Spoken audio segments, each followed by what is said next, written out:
আল্লাহর দরবারে রোজা একেবারে হবে না কবুল, ক্ষমা পাবে না তো আর। এই রমজান আসে বারবার, তাগিদ শোনায় তাকওয়ার। ইবাদত করে যারা রমজানে পাবে তারা আল্লাহর অশেষ খুশি করুণা পায়। মাননীয় আজকের সভার সভাপতি সাহেব, সমবেত এই মহল্লা বিভিন্ন প্রান্ত থেকে বিভিন্ন শ্রেণীর ছোট বড় আমার প্রাণের ভাই ও বন্ধুগণ, তথা যদি আড়ালে থেকে থাকেন আমার স্নেহের মাতা ও ভগ্নীগণ, আল্লাহর শুকরিয়া আদায় করি আমরা যে মহান আল্লাহ রাব্বুল আলামিন আমাদের মতো পাপী তাপী মানুষগুলোকে নিজেদের মার্জনার জন্য এবং আমার আখিরাতের জীবনকে মরবার আগে যেন ঠিক করে নিতে পারি তার জন্য এখন পর্যন্ত বাঁচিয়ে রেখেছেন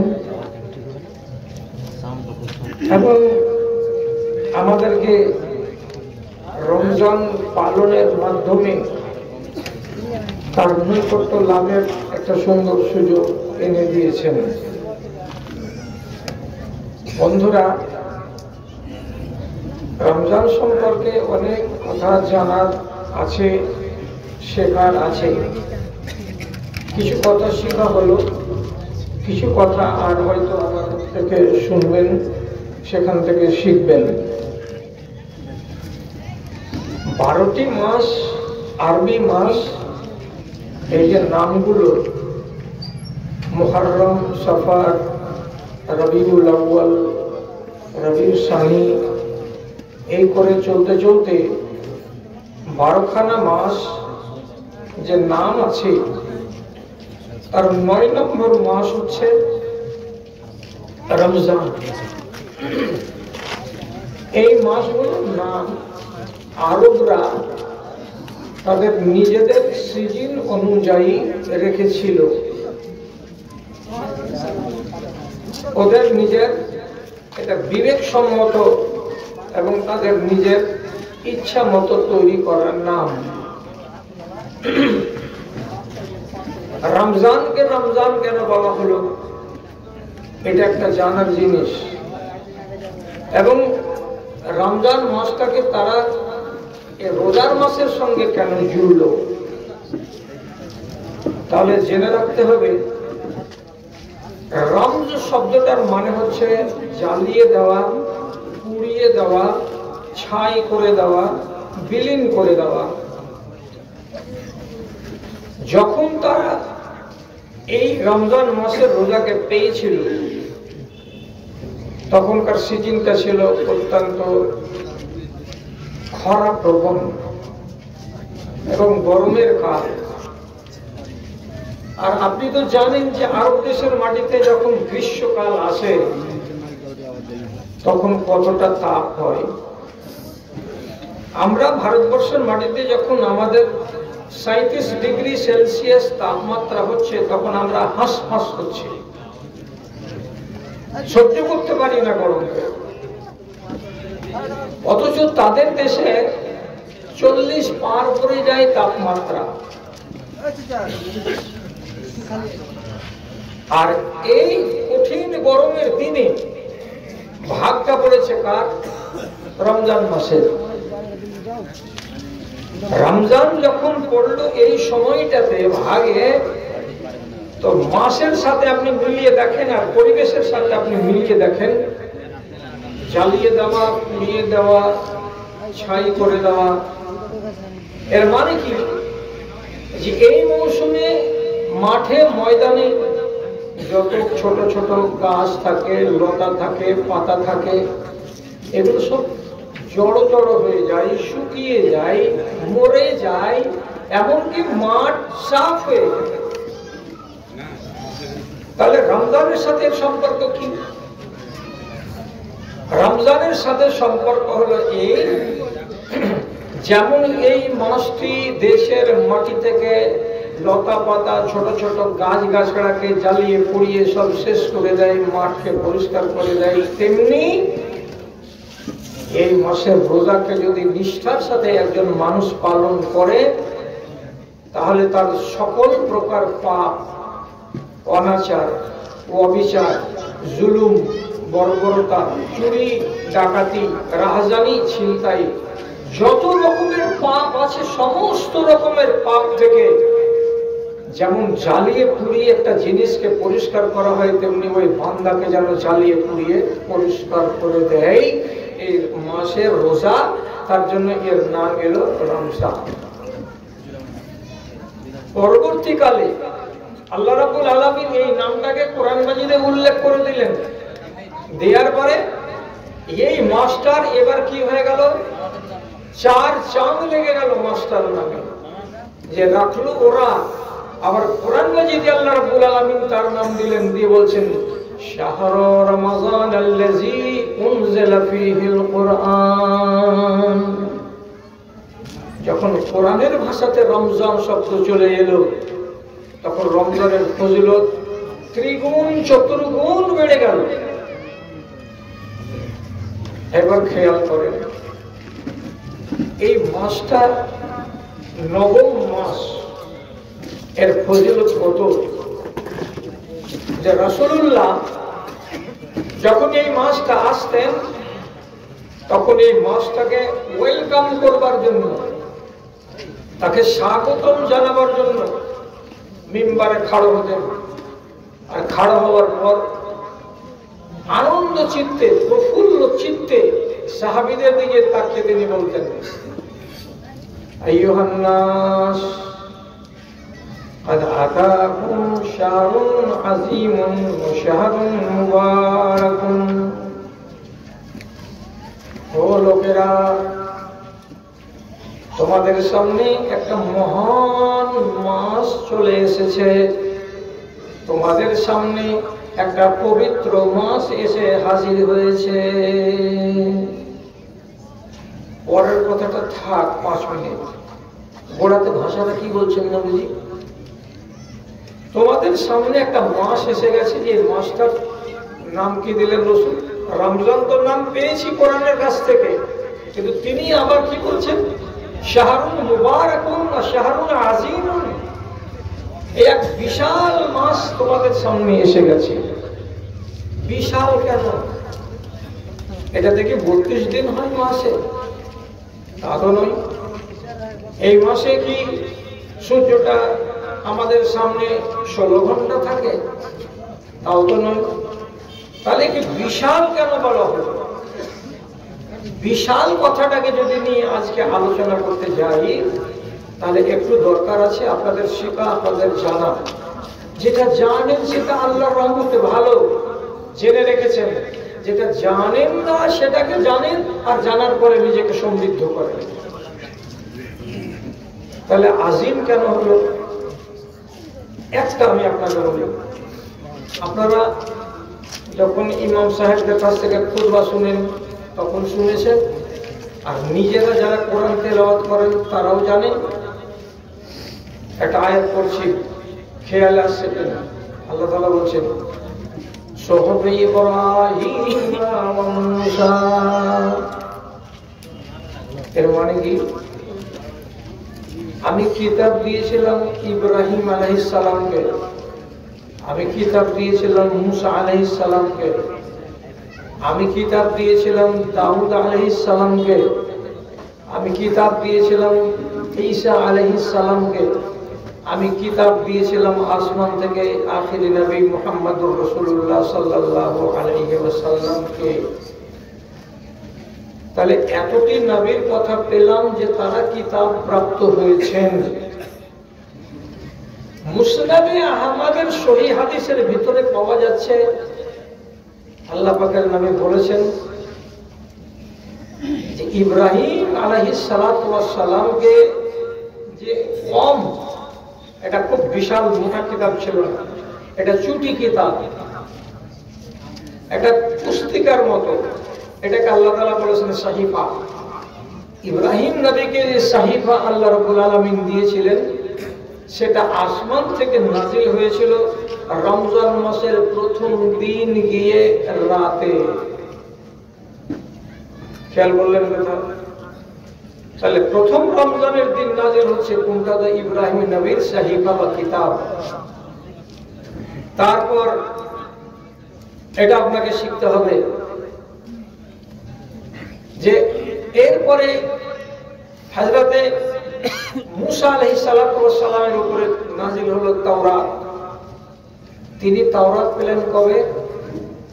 হাদিসে উল্লেখ, খালাত লিসিত্তিন মিন রমজান, রমজান মাসের 6টা দিন গত হয়ে সপ্তম যেটা রাত, সেই রাত্রিতে রব্বুল আলামিন নাজিল করলেন তাওরাতকে নবী মুসা আলাইহিস সালাতু ওয়াস সালামের উপরে। এটাও রমজান। তারপরে আল্লাহ রাব্বুল আলামিন 13 রমজানের দিন গিয়ে রাতের বেলায় নাজিল করলেন হযরত ঈসা আলাইহিস সালামের উপরে ইনজিল শরীফ। এটাও রমজান মাসে। আবার বলি, হযরত দাউদ আলাইহিস সালাতু ওয়াস সালামের উপরে আল্লাহ তাআলা কিতাব নাযিল করলেন জাবুর। সেটা 16 রমজান গিয়ে 17 যেটা রোজা আসছে সেই রাতে, এটাও রমজান। এবং 24 রোজাকে গত করে 25 রোজার রাত যেদিন, সেই দিন রাত্রি বেলায় বিজয় রাত্রিতে আল্লাহ রাব্বুল আলামিন কোরআন মাজিদকে লৌহে মাহফুজ থেকে নিচে নামিয়ে দিলেন এক দফে প্রথম আকাশে। সেই জায়গাটার নাম হলো বাইতুল উজ্জা। ইজ্জতের জায়গাতে রব্বুল আলামিন রেখে দিলেন এনে, এবং জিবরিলকে বলা হলো 23টি বছর ধরে বিভিন্ন ক্ষেত্রে, বিভিন্ন প্রয়োজনে, বিভিন্ন সময়ে এখান থেকে আয়াতকে নাও আর নবী মুহাম্মদ সাল্লাল্লাহু আলাইহি সাল্লামের উপরে গিয়ে নাজিল করো বা তার কাছে পৌঁছে দাও। তাহলে আমার মুসল্লি ভাইরা, আপনারা জানতে পারছেন যে এই মাসেই এলো ইব্রাহিম নবীর কিতাব, এই মাসেই এলো দাউদ নবীর কিতাব, এই মাসেই এলো নবী মুসার কিতাব, এই মাসের ভিতরেই নাজিল হলো নবী ঈসা আলাইহিস সালামের কিতাব, এই মাসের ভিতরে নাজিল হলো আল্লাহর পক্ষ থেকে আসা কোরআনে মাজিদ আমার নবীর উপরে। তাহলে আপনি বলেন যে এই মাসটার মতো মহান মাস আর কোনটা আছে আপনার নজরে? আপনি নিজে একবার বিচার করেন। কেন মহান নয়? কেন মহান নয়? আল্লাহ তাআলা নিজে বলছেন, কিতাবুন আনজালনাহু ইলাইকা লিতুখরিজান নাসা মিনাজ যুলুমাতি ইলান নূর। এই কিতাবখানা আপনার উপরে নাযিল করলাম এই জন্য যে আপনি এই কিতাবখানা পড়ে মানুষকে অন্ধকার থেকে হাত ধরে টেনে নিয়ে আসবেন আলোর দিকে। মানুষ অন্ধকারের গহ্বর থেকে উঠে চলে আসবে কোন দিকে? তো উজ্জ্বলের দিকে, আলোর দিকে, মানে জান্নাতের দিকে। আমি এই জন্য আপনার কাছে এই কিতাবটাকে পাঠালাম। আপনি নিজে ঠান্ডা মাথা থেকে ফয়সালা করে বলুন, যদি আল্লাহ রাব্বুল আলামিন এই কিতাবখানা না দিতেন তো আবু বকর সিদ্দিকের মতো শ্রেষ্ঠ মানুষ উম্মতে মুহাম্মাদির ভিতরে, যার ঈমানকে এক পাল্লায় রেখে আর সারা জগৎবাসীর ঈমানকে আরেক পাল্লায় রেখে যদি ওজন করা যায় তো নবীজি বলছেন লা রাজাহাত, আবু বকরের ঈমানের পাল্লাটা ভারী হয়ে যাবে। এত বৃহৎ ঈমানের মানুষটা, তিনি আলোর দিশা পেতেন যদি কোরআন না থাকতো। তিনার জিন্দগিটা বরবাদ হয়ে যেত। হযরত উমরের মতো জলিলুল কদর সাহাবী, যে লোকটা দুনিয়াতে বসে বসে একটা ভাবনা ভাবে, আর ওর ভাবনাটাকে আল্লাহ রাব্বুল আলামিন আরশে আজিম থেকে কোরআনের আয়াত বানিয়ে দুনিয়াতে পাঠিয়ে দিচ্ছেন, তাহলে তার মস্তিষ্ক কত উর্বর এবং তার মগজকে রব্বুল আলামিন কত তীক্ষ্ণ করেছিলেন এবং তাকে আল্লাহ তাআলা কত জ্ঞান দিয়েছিলেন, এটা অনুমান করতে পারেন আপনি? সেই মানুষটার মতো লোকটা কি ঈমান পেত? অন্ধকারে ডুবে থেকে যেত যদি কোরআন মাজিদে না আসতো। আশারায়ে মুবাশশারা, যে সমস্ত লোকগুলোকে আমরা বলি এরা 10 জন জান্নাতি, এরা সমস্ত, এদের আগেকার ইতিহাসকে আপনি পড়ে দেখবেন, এদের বাপ মুশরিক, এদের মা মুশরিক, এদের বংশ মুশরিক, এরা সবাই হলো বুত পূজারী, এরা মাটির খোদাকে বিশ্বাস করা লোক। আর এই বুতের পূজা করে করে করে করেই হঠাৎ করে নবীজি যখন তাদের সামনে কোরআনের কথা তুললেন, তখন পরিবর্তন হয়ে গেল মিজাজ, পরিবর্তন হয়ে গেল সমাজ, পরিবর্তন হয়ে গেল চিন্তাধারা। কে বদলালো? আল্লাহর কিতাব। আল্লাহ তাআলা নিজে বলছেন লিতুখরিজান নাসা মিনাজ জুলুমাতি ইলান নূর। তাহলে যেই কিতাবখানি রমজান মাসে এলো মানুষের কল্যাণের স্বার্থে, অন্য মাসে রব্বুল আলামিন দিলেন না, তাহলে এই মাস মহান নয় তো আর কোনটা মাস মহান? এই জন্য রাসূলুল্লাহ খুতবা দিতে গিয়েই মানুষকে বলেছেন, এই মানুষেরা একটু সাবধান হও, একটু সতর্ক হও, একটুখানি প্রস্তুতি নাও। তোমাদের সামনে একটা বিশাল বড় মাস চলে এসেছে। এর বিশাল মানে কি? এর ফজিলত অনেক, এর গুরুত্ব অনেক, এর বৈশিষ্ট্য অনেক। যেদিক দিয়ে বিচার করবে এই মাসকে অন্য মাসের তুলনায় তোমরা আগে পাবে, একে পিছে পাবে না। কাজে এর প্রতি তোমরা সজাগ হও। ভাইরা আমার,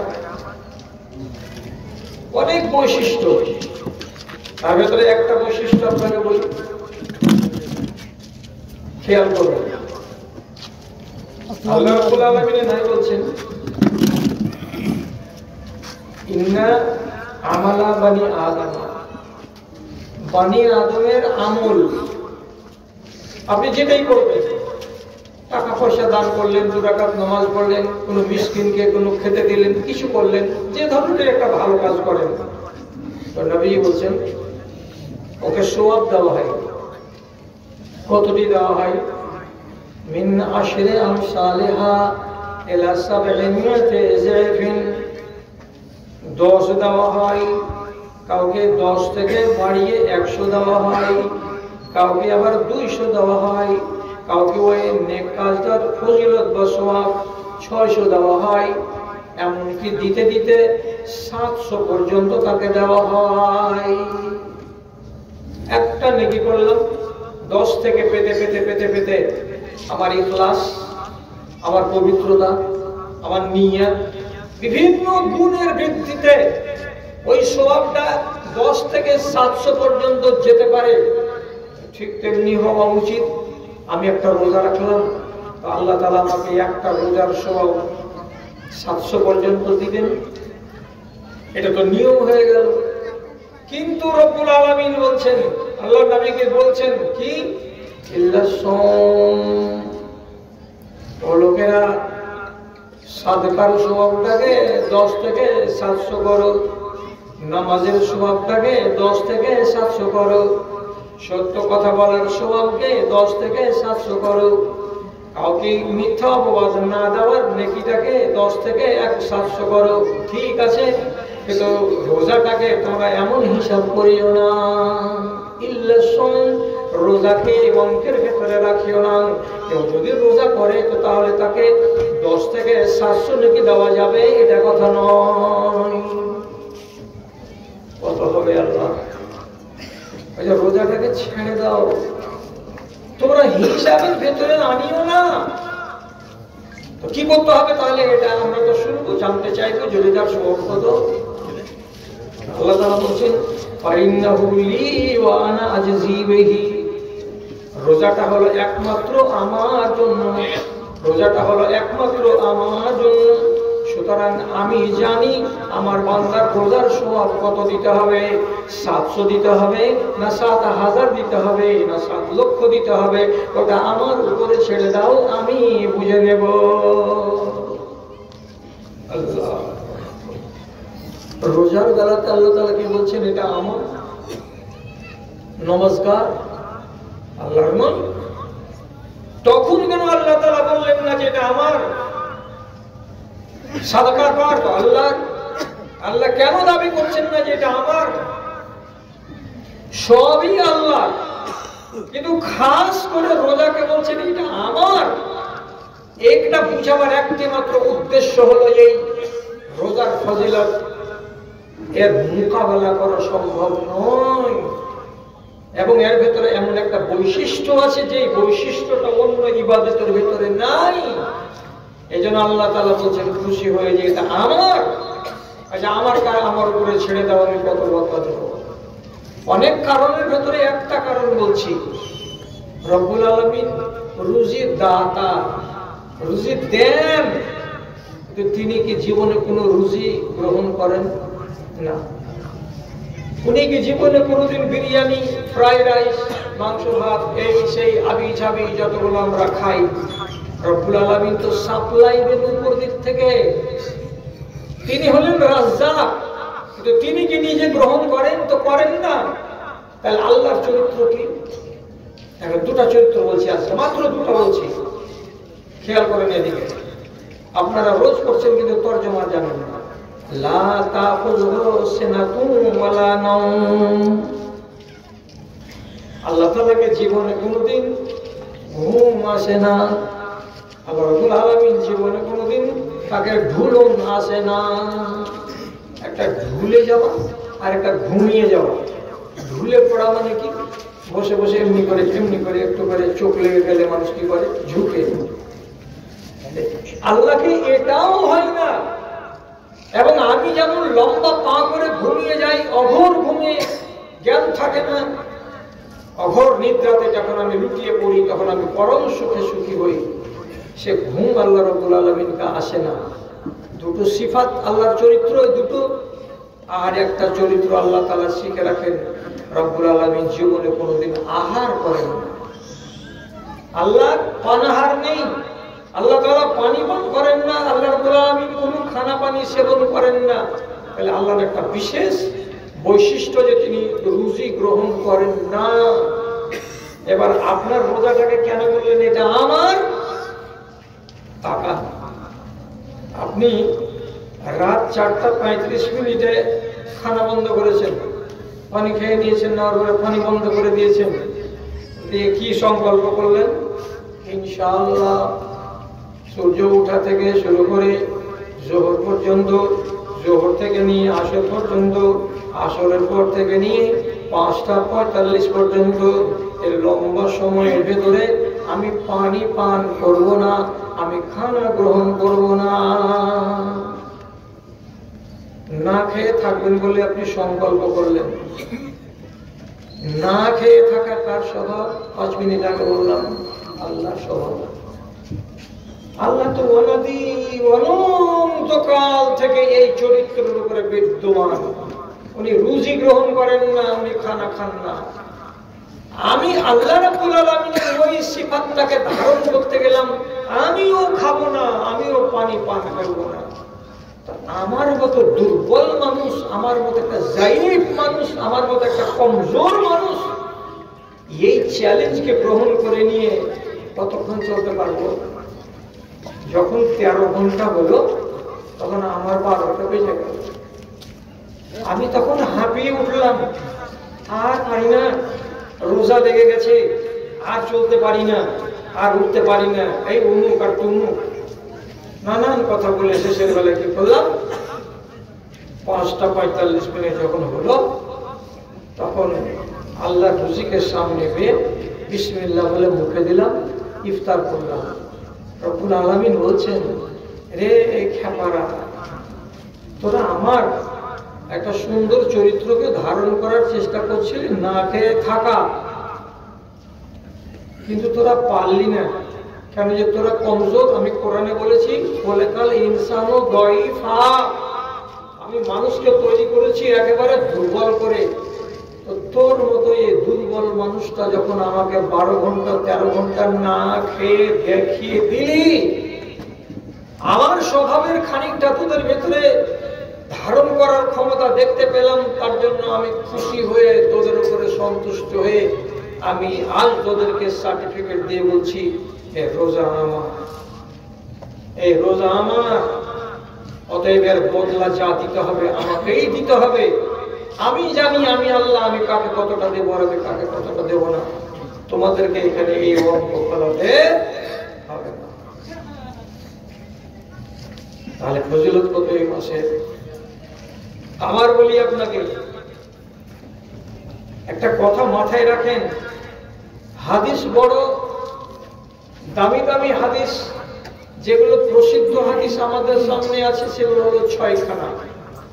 এর আড়ালে আরো হাদিস আছে সুন্দর সুন্দর, যেগুলো সহিহ হাদিস। এগুলো বহু আলেম পড়েন না, আর না পড়ার কারণে যখন কাউরে মুখ থেকে শুনতে পাই কোন নতুন কথা, তখন বলে যা তা কথা, এগুলো হাদিসে নাই, এগুলো জয়ীফ কথা, এগুলো দুর্বল কথা, এগুলো কথার কোনো ভিত্তি নেই, এই বলে আপনাকে বিভ্রান্ত করার চেষ্টা করে। কিন্তু আপনাকে আমি বলছি আল্লাহর কসম খেয়ে যে আপনি বিভ্রান্ত হবেন না। আর আপনাকে বলছি সহি কথাটাকেই শুনে না, সহি কথাটাকে শুনেই হেফাজত করেন, জাল কথাটা নয়। সেটা হলো এই 7টি জায়গা আছে, যেই জায়গাতে আপনি যদি শুধু এমনি করে আল্লাহ তাআলার কাছে নিজের গুনাহগার মানুষ হিসাবে হাত দুখানাকে তুলে খালি মার্জনা চান রব্বুল আলামিনের কাছে, তাহলে সেই জায়গা 7টা গ্যারান্টেড আপনার মার্জনা হবে। কিন্তু এমন একটা জায়গার কথা আজকে আপনাকে বলছি, সেটা ওই 7 জায়গা থেকে আলাদা। উদাহরণ, সহিহ হাদিস আল্লাহ তাআলা নবী বলছেন, শেষ রাতে সারা জগৎ যখন ঘুমাবে, তখন যদি কোনো একটা মানুষ নিজের বিছানাকে ত্যাগ করে ঘরের ভিতরে হোক অথবা মসজিদে হোক 2 রাকাত সালাতুল হাজা, দরকারের নামাজকে পড়ে নিয়ে আল্লাহ তাআলার সামনে নিজের খাকসারি প্রকাশ করে এবং ক্ষমা প্রার্থনা করে, তো আল্লাহ তাআলা বলছেন তুমি ক্ষমা পাবে। এটা তো গভীর রাত, 2:30টা 3টা, এটা প্রতি রাত, এটা আলাদা হয়ে গেল। আরেকটা বলি, কাবা শরীফের ছবি দেখবেন মোবাইলে, দেখবেন পূব দিকের দেয়ালে এতটা উঁচু পরিমাণ জায়গাতে একটা সোনার পাল্লা লাগানো, কপাট লাগানো, জানালার মতো দেখতে লাগবে, তার নাম হলো মুলতাজাম। ওইখানে যদি এমনি করে আপনি হাত রাখেন আর রাখার পরে নিজের ফরিয়াদ আল্লাহ রাব্বুল আলামিনকে বলতে পারেন, তো মনে মনে ধরে নেন আমি আল্লাহ তাআলার দরবারে এসে আল্লাহর সামনে দাঁড়িয়ে আমি মনের কথা বলছি। সুতরাং গ্যারান্টি যুক্ত কথা যে আপনার ওইখানে মাগফিরাত এবং আপনার কামনা পূর্ণ হবে। শব্দ বলবো না, খালি আপনাকে নিজের মনের কথাটা বলার জন্য এটি শুধু ভূমিকা স্বরূপ বলছি। 7 চক্কর যদি সাফা আর মারওয়াকে দৌড়ানো হয়, হজে গেলেও হবে, উমরাতে গেলেও হবে। সাফা মারওয়া দৌড়াতে গিয়ে আপনার শেষ হবে 7ম চক্করটা উত্তর দিকে মারওয়া পাহাড়ে গিয়ে। মারওয়া পাহাড়ের 7ম চক্কর শেষ করার পরে সোজা দক্ষিণ দিকে মুখ না করে একটু কচ করে কাবা পাবেন, এই কচ দিকে তাকাবেন আর দাঁড়িয়ে দাঁড়িয়ে হাত উঠিয়ে আল্লাহ রাব্বুল আলামিনের কাছে যে প্রার্থনাটা করবেন সেটাই রব্বুল আলামিন মঞ্জুর করবেন। এখানে তো আপনাকে 1 লাখ টাকা খরচ না করলে তো ওই জায়গায় যাওয়া যাবে না। মিনার মাটি পাথর মারতে হয় বুথকে, 3 নম্বর বুথের কাছে পাথর মেরে দেওয়ার পর আপনি দীর্ঘ সময় ধরে ওইখানে দাঁড়িয়ে দাঁড়িয়ে মুনাজাত করবেন, আপনার গ্যারেন্টি যুক্ত এগুলো মুনাজাত আল্লাহ কবুল করবেন। 9 তারিখ জিলহিজ্জা মাসের কুরবানির আগের দিন আরাফার মাঠে ফাঁকা মাঠ, খাঁ খাঁ করছে রোদ, আর আপনি ইহরাম করে আছেন, মাথা ঢাকতে পাবেন না, বগলের উপর দিয়ে কাপড় আর নিচে সাদা একটাই লুঙ্গি আর উপরে সাদা একটা চাদর চাপিয়ে আছেন। জোহরের ঢিলা থেকে নিয়ে মাগরিব পর্যন্ত ওইখানে আরাধনা করবেন। সেই বুক ফাটার কাঠ ফাটা রোদে বুক ফাটা ক্রন্দন যদি আল্লাহ রাব্বুল আলামিনের সামনে করা যায়, আল্লাহ রাব্বুল আলামিন বলছেন এই দোয়া রদ করা হয় না, এগুলো কবুল হয়ে যায়। এটাও তো আপনি লাখ টাকা 4 লাখ টাকা খরচ না করতে গেলে এটা পাবেন না। কেন যে হজের মাঠে আরাফা, হজের কালে আরাফা হবে, তাছাড়া তো আরাফা হবে না। তাহলে আমাদের মতো যারা গরিব শরীফ মুসলমান, আমরা কি একটা সুযোগ থেকে বঞ্চিত হব? রব্বুল আলামিন দয়া করে দিলেন আমার উপরে, মধ্যবিত্তের উপরে, নিম্ন মধ্যবিত্তের উপরে, গরিবের উপরে, ঝুপড়িতে যে বাস করে তার উপরে, পিডব্লিউর মাটিতে যে বাস করে তার উপরে। ও মানুষেরা, তোমরা সমানভাবে ভাগীদার হয়ে যাও, আর আমি যে ফ্যাসিলিটিটা দিচ্ছি এই ফ্যাসিলিটিটা তোমরা গ্রহণ করে নাও। কি ফ্যাসিলিটি দিচ্ছেন আল্লাহ? এবার শুনেন, নবীজি বলছেন সালাসুন হাক্কুন আলাল্লাহি আল্লাহ ইয়ারুদ্দা লাহুম দুআ। 3 জন মানুষ এমন আছে, যেই 3 জন মানুষের ডাক, 3 জন মানুষের দোয়া আল্লাহ রাব্বুল আলামিন কোনদিন ফেলে দেন না, কখনোই ফেলেন না। তিনার উপরে আল্লাহ তাআলা নিজে বলছেন আমার উপরে হক এটা বলতে যাই, মানে কি আমি আল্লাহ তাআলা বলছেন আমি আল্লাহ হয়ে নিজের উপরে এটাকে অনিবার্য করে নিই যে আমার 3 রকমের বান্দার ডাক আমি কবুল করবই করব। সে যেটাই বলুক না কেন আমি তার ডাকে সাড়া দেবই দেব, তার কথা শুনবই শুনব। তার ভেতরে একজন লোকের নামটা বলি, সেটা শুধু এই মাসেই আল্লাহ তাআলা সুযোগটা দিচ্ছেন, অন্য মাসে কিন্তু দিচ্ছেন না। ওই যে ইন্দাল ইফতারে আসাইমু দুআ উসাইমি ইনদাল ইফতার আও ইফতারিহি। একটা রোজাদার মানুষ সারাটা দিন আহারে আছে, মন চাইছে একটু শরবত পান করবো, মন চাইছে একটু পানি পান করবো, ইচ্ছা অনেক আছে, আগ্রহ অনেক আছে। ঠিক এইরকম আপনার মতো একটা মানুষ মাগরিবের টাইমে আজান হওয়ার 10 মিনিট আগে চাটাই বিছিয়ে দিয়েছে, সামনে আপনার জন্য ইফতার হাজির করা হয়েছে। এতে আছে ঘুগনি, এটাতে আছে মুড়ি, এটাতে আছে শরবত, এটাতে এই, এটাতে সেই, সব খানাটিকে আপনি সামনে নিয়ে বসে আছেন। এখনো মুখে তুলছেন না। কেন তুলছেন না? আপনার মন চাইছে লাল লাল তরমুজের একটা টুকরা গুলোকে মুখে দিতে গেলে পরাণ জুড়াবে, আমার তৃষ্ণাটা মিটে যাবে, কত ইচ্ছাটা যাচ্ছে আমার খাবার, কিন্তু আমি মুখের লাগাম লাগিয়ে রেখেছি। আমি আমার হাতের ভেতরে আল্লাহ রাব্বুল আলামিনের পরিয়ে দেওয়া কড়া পরিয়ে রেখেছি।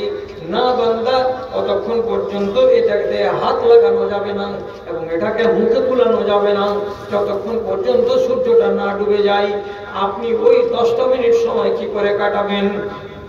খানাকে হাজির করে নিয়ে শুধু বসে বসে আল্লাহ রাব্বুল আলামিনের কাছে বুদবুদ করে কি যেন বলছেন। কি দরকার আছে আপনার? কি দরকারটা আছে? আপনি যদি মনে মনে বলেন আয় আল্লাহ আমি দেনাতে ডুবে আছি, তাহলে আপনি রব্বুল আলামিনের কাছে দেনা থেকে মুক্তি চাওয়ার জন্য নিজের বাংলা ভাষাতে দোয়া করুন। আপনি যদি বলেন আমার ঘরের ভেতরে একটা বোঝা আছে, কি বোঝা? আমার একটা মেয়ে আছে, এখন পর্যন্ত মেয়েটার বিয়ে হয়নি, মেয়েটার বিয়ে যেন কোনো জায়গায় হয়ে যায়।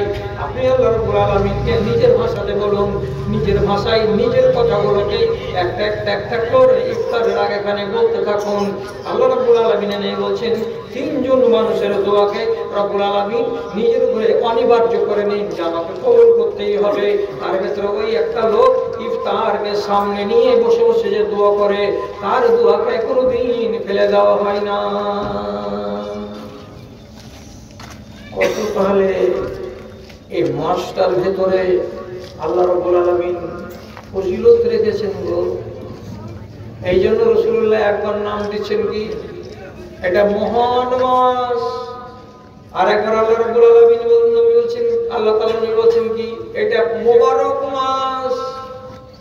আবার কোন কোন জায়গাতে একবার করে বলছেন শাহরুল গুফরান, এটা ক্ষমার মাস, এটা মার্জনার মাস। কেমন মার্জনা? মার্জনা মানে কি? তাহলে আপনাকে বুঝাই, এতগুলো ফ্যাসিলিটি এই মাসে দিলেন। আল্লাহ তাআলার নীতি থেকে দুনিয়ার মানুষেরা নীতি শিখেছে। আল্লাহ তাআলার ফর্মুলা থেকে দুনিয়ার মানুষেরা অনেক ফর্মুলা শিখেছে। শিখে তারা দুনিয়াদারি করছে, দুনিয়া চালাচ্ছে। এখন যদি আপনাকে একটা কথা বলি, এই দুনিয়াতে অনেক অনেক কোম্পানি আছে, কি বলে, অফার দেয়, দুটা যদি কিনেন একটা ফ্রি। এটা হলো অফার। পূজার যখন সময় আসবে, কারণ অনেক অনেক কোম্পানি বলবে কি, 200 টাকা যদি রিচার্জ করেন তাহলে 80 দিন নয় 120 দিন আপনাকে রিচার্জের ভ্যালু দেওয়া হবে। এটা অফার। অফার মানে সুযোগ।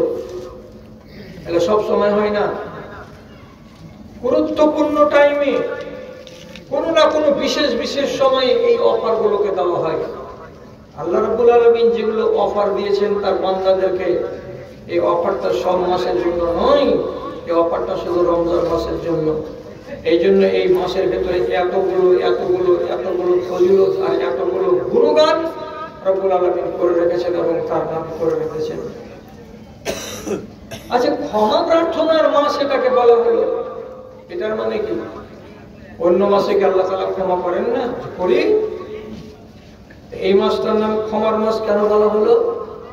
তার মানে কি, অন্য মাসে যদি আমি আল্লাহ তাআলার কাছে দোয়া করে নিজেকে ক্ষমা করাতে না পেরে থাকি, হতে পারে, কিন্তু রমজান মাসটা এমন একটা মাসের মাস, এই মাসে যদি আমি ক্ষমা প্রার্থনার ইচ্ছা করে থাকি তো ইনশাআল্লাহ এই মাসে ক্ষমা হবে। তাহলে ওই মাসে গ্যারান্টি নেই, আর এই মাসে কি আছে? গ্যারান্টি আছে। এবার কতজন লোক তৈরি আছেন? মিষ্টি হাদিসটাকে আগে শুনেন, শোনার পরে এবার বলেন কি কথাটা আপনাকে বোঝাতে চাইছি। নবীজি বলছেন হাদিসের ভেতরে, ইন্না লিল্লাহি মালাইকা সাইয়াহিন, আল্লাহ রাব্বুল আলামিনের অনেক ফেরেশতা আছে, তাদের ভেতরে একগুলো ফেরেশতা হলো কি, চলে বেড়া।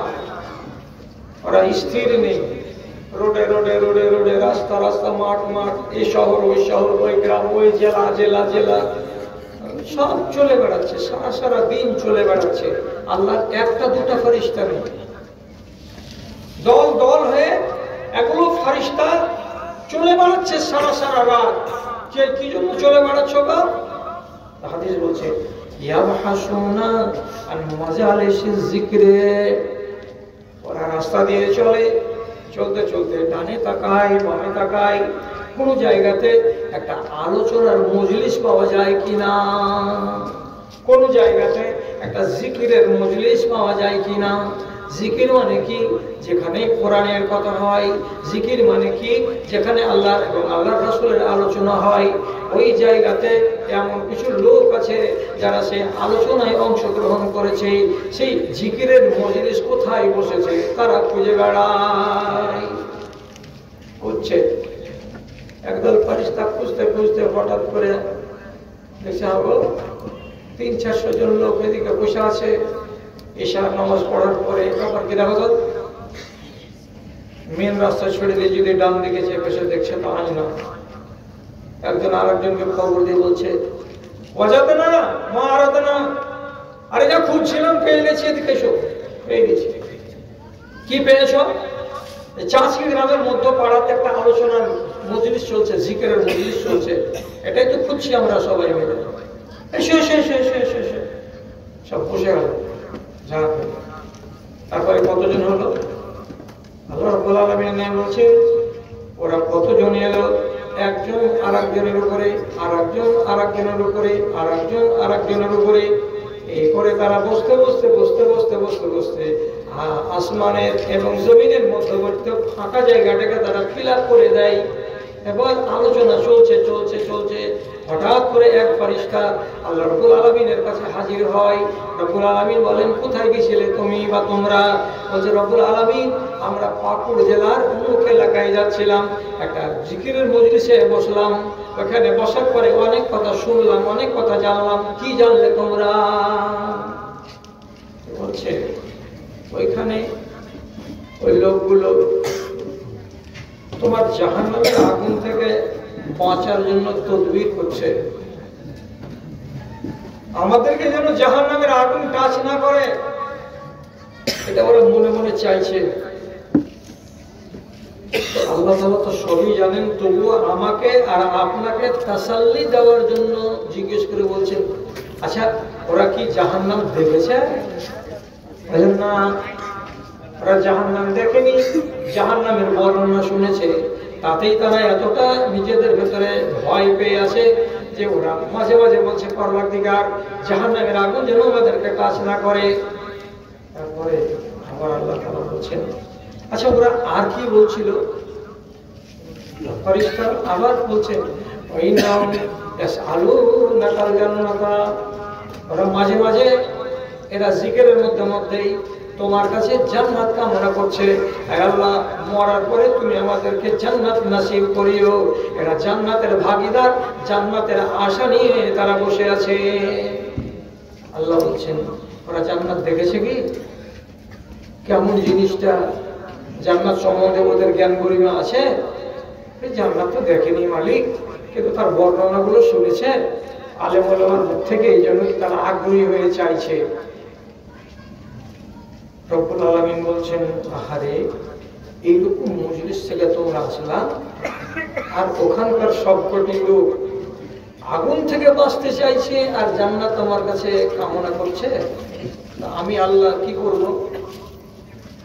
তখন ফেরেশতাদেরকে বলছে, যাও রে ফেরেশতারা, আমার ওই মজলিসে যতটি বান্দা আছে আমি তাদের ডাকে সাড়া দিলাম, আমি তাদের তামান্নাকে মঞ্জুর করে নিলাম, আমি তাদের যেটা মনের বাসনা কামনা তাকে আমি পূরণ করে দেব, এবং আমি কথা দিলাম আমি আল্লাহ তাদেরকে সব কটি লোককে মাফ করে দিলাম। ওরা কেমন ছিল না ছিল দেখার বিষয় নয়, আমি সবটিকে ক্ষমা করে দিলাম। আর যারা ক্ষমা পেয়ে গেল, নবী করিম সাল্লাল্লাহু আলাইহি সাল্লাম বলছেন, মান রাদিয়াল্লাহু আনহু ফালা হিসাব আলাইহি, যার উপরে আল্লাহ রাব্বুল আলামিন রাজি হয়ে গেলেন, কিয়ামতের দিন তার কোনো হিসাব হবে না। হিসাব হবে না মানে লোকটা জান্নাতি। আল্লাহ তাআলা ফেরেশতাদেরকে বলে পাঠালেন, যাও যতটি লোক আছে ওই মজলিসে সবটিকে মাফ করে দিলাম, সবটিকে মাফ করে দিলাম। তখন একটা ফেরেশতা তখন বলছে, ইয়া রাব্বে ইন্না ফীহিম খাত্তাউন খরাজা লিহাজাতিহি। পরওয়ারদিগার, মাফ করে দিলেন আপনি সবদিকে, ভালো কথা, আমরা ওদের সবারই নাম লিখে নিলাম যে হ্যাঁ তোমরা যতটি এখানে লোক এসেছিল সবদিকে ক্ষমা করা হলো।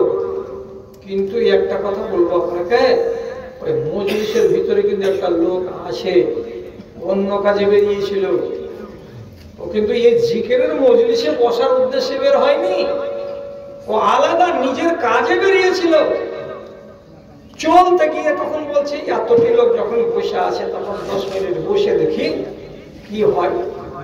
তো লোকটা কিন্তু রব্বুল আলামিন গুনাহগার, ও পাপী, মিথ্যা কথা বলে সামান বিক্রি করে, রাতের বেলায় মুরগি চুরি করে, দিনের বেলায় সুযোগ যদি পায় তো রেল স্টেশনে টিকিট কাউন্টারের ভিড়ে গিয়ে লোকের পকেট মারি করে, মোবাইল চুরি করে। আমরা ওকে চিনি। এর মতন পাপী লোকটা আর কি করা যাবে? আপনি তো বললেন যাও সব মাফ করে দিলাম, তাহলে গুনাহগারটার কি হবে? ওকে মাফ করে দেবো কি? আল্লাহ রাব্বুল আলামিন বলছেন, লা ইয়াসফা মিনহু জালিসুন আল-ইয়াওম।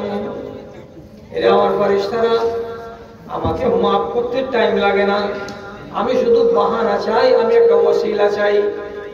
আমি আমার বান্দার ইচ্ছাটাকে দেখছি, তার মনের বাসনাটাকে দেখছি। আমি আমার বান্দার বিস্তারিত লম্বা চওড়া মেহনতের দিকে আমি তাকাই না, আমি দেখছি তার নিয়তটার দিকে। আমার বান্দা যখন চোর চুরি করে, ডাকাতি করে, লম্পটি করে, সবই কিছু করে, কিন্তু যেই উদ্দেশ্যেই হোক না কেন জিকিরের মজলিসে গিয়ে বসে গেছিল, অতএব ওইখানে যদি 250 জন লোক মা পাই, তো একজন লোক মানে 251 নম্বর লোকটাকে বদনসিব করে তাকে আমি বিদায় করবো না। আজকের মজলিসের ফজিলতে ওই গুনাহগারকে পর্যন্ত আমি মাফ করে দিলাম। তাহলে আপনি দেখতে পাচ্ছেন যে আল্লাহ রাব্বুল আলামিন আপনাকে মাফ করার জন্য জিকিরের মজলিসের কতটা গুরুত্ব দিলেন। জিকির কাকে বলে? খালি লম্বা করে চোখ বন্ধ করে খালি বড় বড় দোয়া বলবেন, এটার নাম জিকির তা নয়। যেগুলো অ্যাকচুয়ালি তাসবিহ এবং যেগুলো অ্যাকচুয়ালি জিকির, সেগুলো হলো ছোট। যেমন সুবহানাল্লাহ, টাইম লাগবে না। আলহামদুলিল্লাহ, টাইম লাগবে না। যেমন সুবহানাল্লাহি ওয়া বিহামদিহি, এটা বলতে টাইম লাগবে না। যেমন লা ইলাহা ইল্লাল্লাহ, এগুলো বলতে টাইম লাগবে না। আর এগুলো জিকির যার মুখ থেকে বেরিয়ে যাবে, ও জেনে নিতে হবে যে ওর মিটার সব সময় ঘুরতে আছে, কোনো সময় থামে না। এবং আপনাকে কি কথা বলবো, কথা বলে বলে বলে বলে আপনাদের থলিটাকে বোঝ করতে পারলাম না, তার আগে মরার বয়স হয়ে গেল। আর আমারও থলি শেষ হয়ে গেল ওয়াজ করে করে, ওয়াজের থলিতে কিছু পড়ে আর নাই। সুবহানাল্লাহি ওয়া বিহামদিহি যদি আপনি এই মজলিসে একবার বলতে পারেন, তো নবী করিম সাল্লাল্লাহু আলাইহি সাল্লাম বলছেন, গুরসাত লাহু নাখলাতুন ফিল জান্নাতে, ওর ভাগে যেটা জান্নাত আছে সেই জান্নাতের সামনের মাঠে ওই একবার সুবহানাল্লাহি ওয়া বিহামদিহি বলতে গেলে একটা খেজুরের গাছ লাগিয়ে দেওয়া হবে। মরার পরে যেদিন জান্নাতে আসবে সেদিন দেখবে যে সারিবদ্ধ খেজুরের গাছ লেগে আছে। কে লাগাচ্ছিল? যে আল্লাহ। তুই লাগাচ্ছিলে? আমি কবে লাগালাম? আদেশটা তো ফেরেশতা আমার, কুদরত আমার, লাগিয়েছিস তুই। কখন লাগালাম? যখন তুই বলেছিলি সুবহানাল্লাহি ওয়া বিহামদিহি। তুই যদি দিনে 100 বার বলিস তো 100টা গাছ আমি লাগাবো। তুই যদি দিনে 400 বার বলিস তবে 400টা গাছ লাগাবো। আপনি তখন নিজে নিজে বলবেন, মৌলী সাহেব এটা যদি 1 লাখ বার হয়ে যায় তাহলে 1 লক্ষটা গাছ আমি কি করব?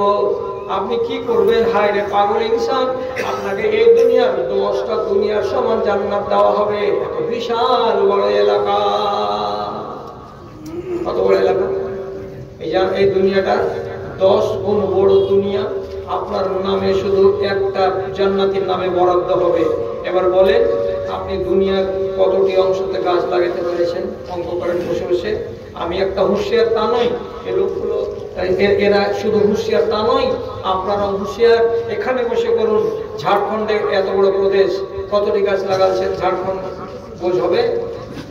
ভারতবর্ষের উত্তরপ্রদেশ এত বড় প্রদেশ, মধ্যপ্রদেশ এত বড় প্রদেশ, কতটি গাছ লাগাচ্ছেন? আপনার ভাগের যেটা জান্নাত, সেই জান্নাতের মানে 100 ভাগের 1 ভাগও আপনার দ্বারা এখনো পূর্ণ করা হয়নি। আর সেদিন যদি জান্নাতে গিয়ে আপনি দেখতে পান মাঠ ফাঁকা পড়ে আছে, মাঠ ফাঁকা, গাছ নেই, গাছালি নেই, আপনি তখন বলবেন এটা কেন হলো?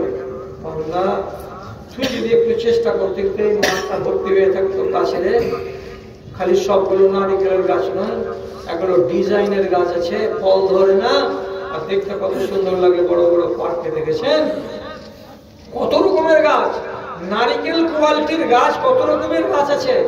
এমন সুন্দর সুন্দর গাছগুলো আল্লাহ রাব্বুল আলামিন আপনার নামে লাগিয়ে দিতে চাইছেন। কোথায়? তো জান্নাতে। আপনি নিজেকে কাফেলের মধ্যে ঢুকে রাখছেন, এটা হলো জিকির। আর যেখানে এইগুলো আলোচনা চলে সেই জায়গাটা আপনার মুখও চলতে থাকবে। মাঝে মাঝে আপনি একাই বলুন সুবহানাল্লাহ, মাঝে মাঝে আপনি একাই একাই বলুন আস্তাগফিরুল্লাহ। আমি বলতে বলবো সেটা কথা নয়। রাসূল কারীম সাল্লাল্লাহু আলাইহি ওয়াসাল্লাম বলছেন, আমার আগের আর পাশের গুনাহ সব মাফ। অথচ আল্লাহ রাব্বুল আলামিনকে খুশি করার জন্য আমি দিনে এবং রাতে 100 বার করে আস্তাগফিরুল্লাহ, আল্লাহ তোমার কাছে মাফ চাই। আমি কবার বলেছি? চলতে ফিরতে কিছু হয়ে গেল বলবেন আস্তাগফিরুল্লাহ। পয়সা লাগে না, সুবহানাল্লাহি ওয়া বিহামদিহি। পয়সা লাগে না, যদি এটাকে বাড়িয়ে দেন আর একটু, সুবহানাল্লাহি ওয়া বিহামদিহি সুবহানাল্লাহিল আযীম, যদি বেড়ে যায়। একবার হলো সুবহানাল্লাহ, একবার হলো সুবহানাল্লাহি ওয়া বিহামদিহি, আর একবার হলো সুবহানাল্লাহি ওয়া বিহামদিহি সুবহানাল্লাহিল আযীম।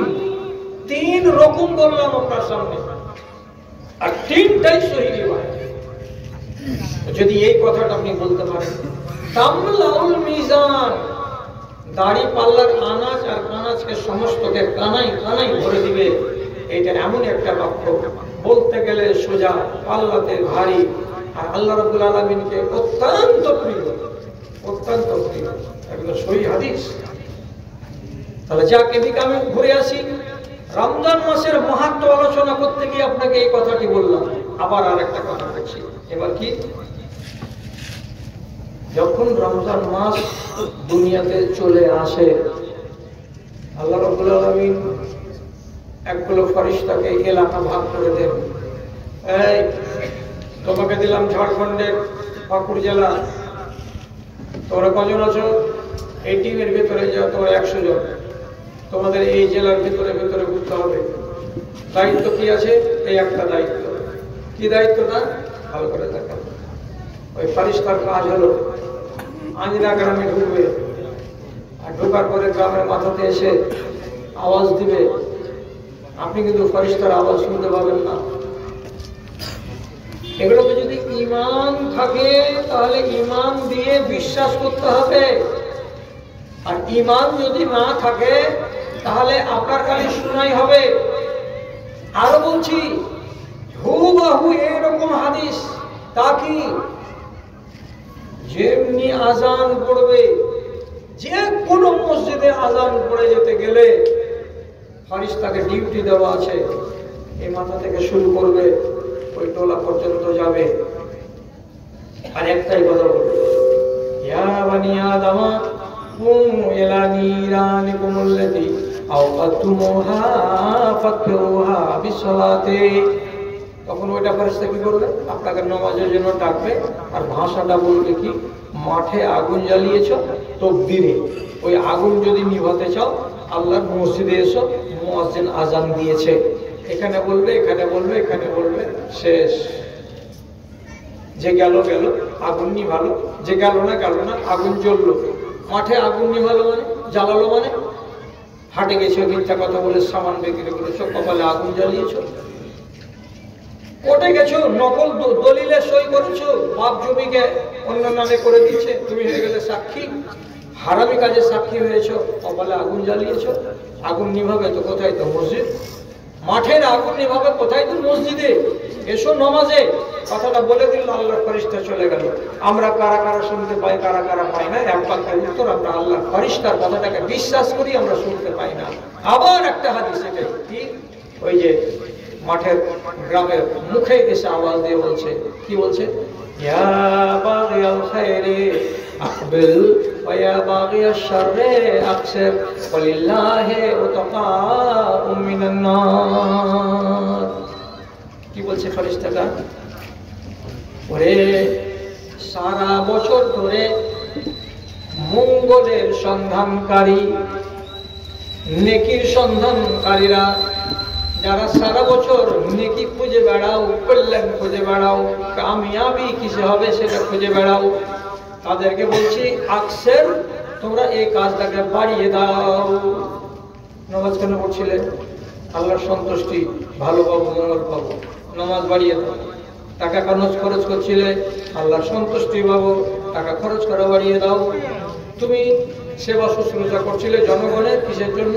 আল্লাহ রাজি হবে, তার জন্য এটা করছিলাম আমি, এটাকে তুমি বাড়িয়ে দাও। এক কথায় ফেরেশতা বলছে, যারা যারা সারা বছর মঙ্গলের কামনা করে বেড়াও, তোমরা এই মাসে তোমাদের নিজের নিজের ধান্দাগুলোকে বাড়িয়ে দাও, তোমরা বাড়িয়ে দাও। এতদিন কত রাকাত নামাজ পড়তে তোমরা দিনে রাতে? বলছে 60 রাকাত পড়তাম আল্লাহ। কেমন 60 রাকাত? কেমন 60 রাকাত? 12 রাকাত পড়তাম সুন্নাতে মুআক্কাদা, 17 রাকাত পড়তাম ফরজ, 1 রাকাত পড়তাম আর ভিতর, 30 রাকাত নামাজ পড়তাম। এর বিনিময়ে আল্লাহ রাব্বুল আলামিনের আমরা মঙ্গল চাইতাম তার কাছ থেকে, এবং আমরা নিজেদের কল্যাণ চাইতাম।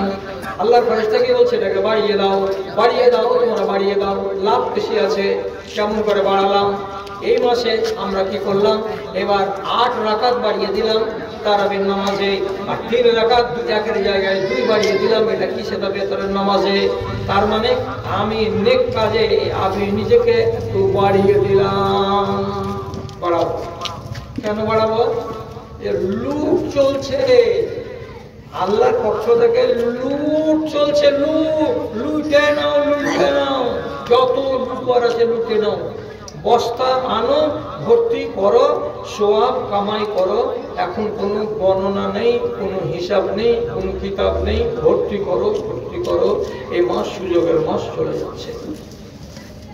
তাহলে জাগরণ বাড়িয়ে দিই, নামাজ বাড়িয়ে দিই, দান বাড়িয়ে দিই, খায়রাত বাড়িয়ে দিই। এই মাসের একটা বৈশিষ্ট্য। তারপরে আবার ফেরেশতা কি বলে? ইয়া বাগিয়াশ শাররে আকসির, হে লোকেরা যারা সারা বছর তোমরা মন্দ করে বেড়াও, যারা মদ করে বেড়াও, যারা যারা শয়তানি কাজে সারা বছর নিজেকে জড়িয়ে রাখো, সে সমস্ত লোককে আল্লাহ রাব্বুল আলামিনের প্রেরিত ফেরেশতারা কি বলছে? আকসির, তোমরা কম করো, তোমরা কম করো, তোমরা কম করো। আল্লাহর ফেরেশতারা এটা বলছেন না যে তোমরা বন্ধ করো, তোমরা বন্ধ করো, তোমরা এই কাজ করিও না। আল্লাহ তাআলার ফেরেশতা বলছেন আকসির, এটা কমিয়ে দাও। কেমন কথা? মানে যদি আল্লাহ খালি বলে দিতেন ফেরেশতাকে দিয়ে বন্ধ করো, কারণ লুট চলছে এই মাসে। কিসের লুট? শেষখানে বলছে ওয়ালিল্লাহি ওয়াতাকাউম মিনান নার। আল্লাহ রাব্বুল আলামিনের এই মাসে প্রত্যেক দিন এবং প্রত্যেক রাত হাজার হাজার লক্ষ লক্ষ মানুষকে জাহান্নাম থেকে পরিত্রাণ দিয়ে থাকেন। ফেরেশতারা কাগজ কলম হাতে করে নিয়ে শুধু বেরিয়ে বেড়াচ্ছে, কার নামটাকে কেটে জাহান্নাম থেকে জান্নাতের খাতায় তুলে দেওয়া যায়। শুধু এটাই চলছে অভিযান। সুতরাং তোমার কপালটাকে ভালো করো আর তোমার নামটাকে জাহান্নামের খাতা থেকে তুলে জান্নাতের খাতায় তুলে নাও। ওয়ালিল্লাহি ওয়াতাকাউম মিনান নার, আল্লাহ রাব্বুল আলামিনের পক্ষ থেকে অনেক অনেক অনেক মানুষকে আগুন থেকে পরিত্রাণ দেওয়ার ব্যবস্থা আছে। জাহান্নাম থেকে টেনে বার করো নিজেকে। এখন যদি একটা মদখোরকে বলি বন্ধ করো 1 মাস মদখোরি, তো না ও বন্ধ করতে পারবে, আর না নিজের মাগফিরাত করাতে পারবে, না নিজের নামটাকে কাটিয়ে জান্নাতের খাতায় তুলতে পারবে। কেন? যেটা তো কঠিন কথা, মদকে ছেড়ে দেওয়া কি থাকা যায়? তাহলে আগে কি বলবো? একে পাওয়া যাবে জুতে, ওই যে আকসির কমিয়ে দেবে বাবা। কেমন কমাবো? তুমি অন্যান্য মাসে 2 বেলা, সকালে একবার বিকালে একবার, 1 গিলাস সকালে 1 বিকালে খেতে। রমজান মাসের খাতিরে তুমি একবার কমিয়ে দাও, 1 বেলা খেয়েও আর 1 বেলা খেয়েও না। ভুল তর্জমা করবেন কালকে কিছু মৌলবি, এই ওয়াজ চলে যাবে দুনিয়া জুড়ে। মৌলবি কি সারা দুনিয়াতে শুধু ভুল ধরাটি মৌলবি? আমি কি একটাও ন্যায্য কথা বলতে পারবো না? রাসূলুল্লাহ বলছেন আকসির, কমিয়ে দে, কমিয়ে দে। কমিয়ে দেওয়ার মানে কি?